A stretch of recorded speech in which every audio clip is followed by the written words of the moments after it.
Un momento, tenemos un mensaje del coautor de este contenido.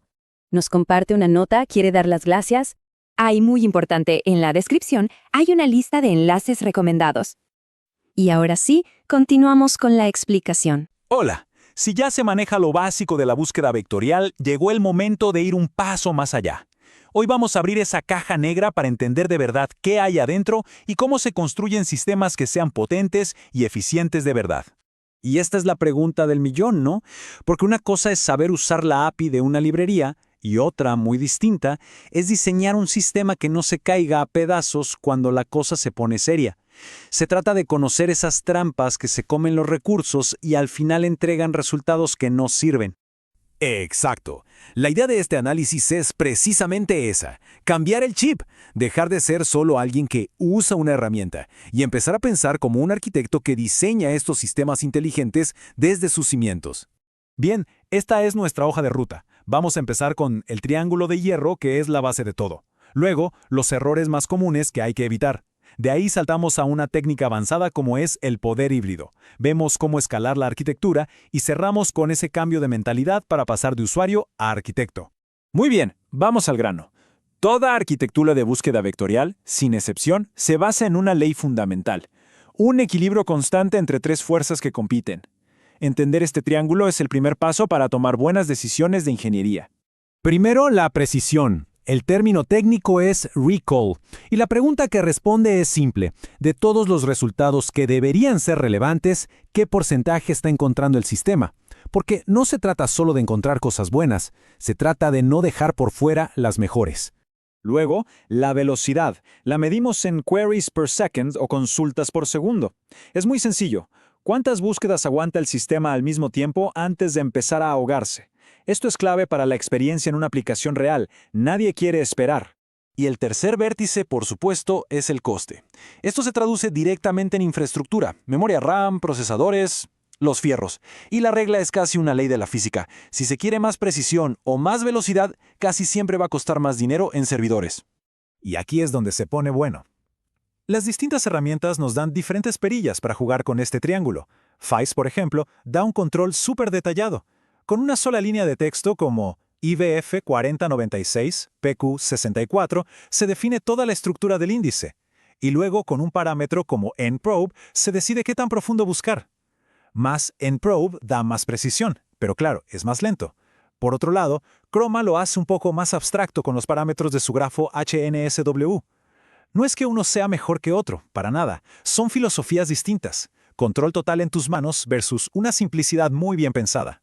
Bueno, ya tenemos la teoría. Ahora vamos a la práctica viendo los errores típicos. Esas metidas de pata que marcan la diferencia entre alguien que recién empieza y un ingeniero que ya tiene experiencia diseñando estos sistemas.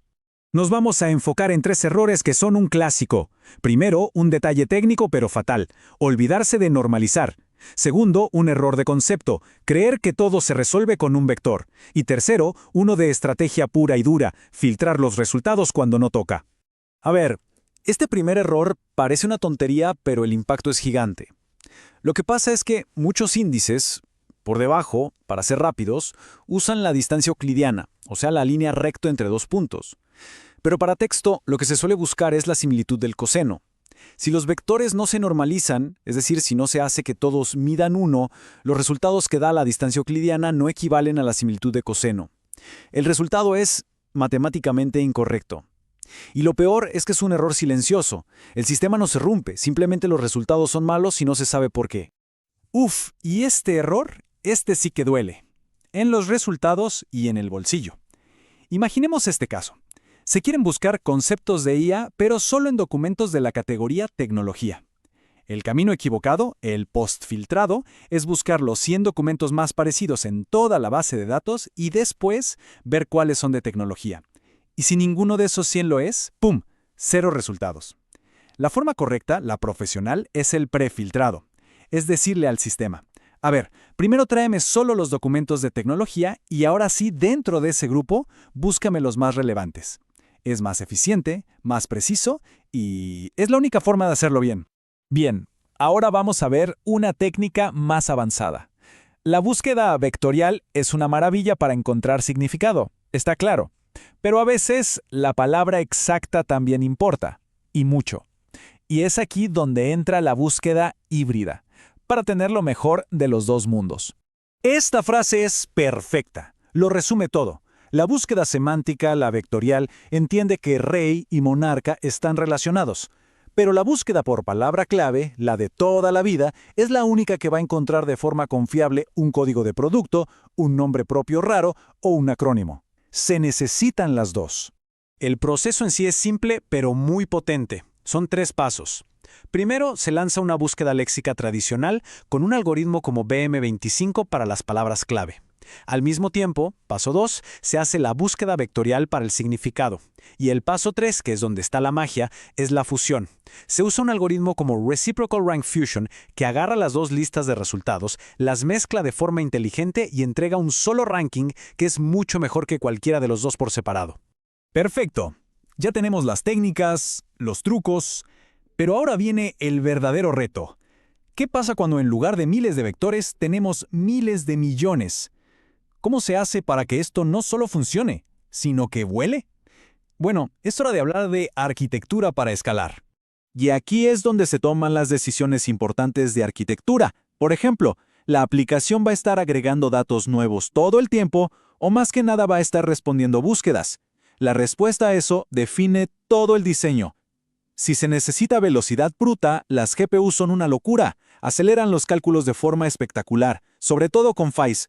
Y cuando una sola máquina ya no es suficiente, se usan dos estrategias. Sharding, que es como cortar el índice en pedacitos y repartirlo en varios servidores, y replicación, que es hacer copias para que si un servidor se cae, el sistema siga funcionando y para poder atender a más gente al mismo tiempo.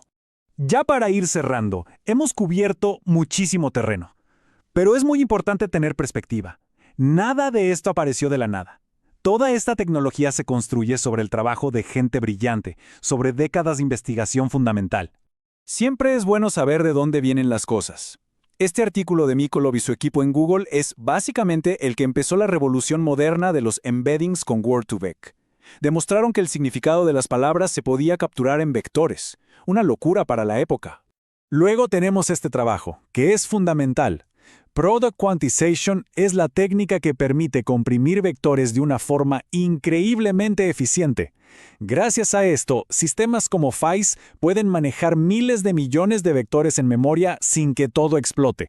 Es la magia que permite escalar de verdad. Y finalmente, el artículo que describe el algoritmo HNSW. Esta estructura de grafo es el motor que impulsa a muchísimas de las bases de datos vectoriales más populares de hoy, como Chroma, y es la razón por la que tienen una velocidad de búsqueda asombrosa. Entonces, ¿cuál es el punto crucial de todo esto? Que la perspectiva ha cambiado.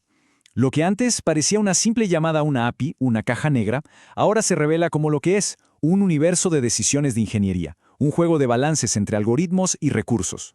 Con este conocimiento, se deja de ser simplemente alguien que usa herramientas. Se adquiere la mentalidad de un arquitecto que entiende los cimientos sobre los que construye. Así que la pregunta que queda en el aire es, ¿cuál será la próxima aplicación inteligente en ser diseñada? ¿Quieren seguir la conversación?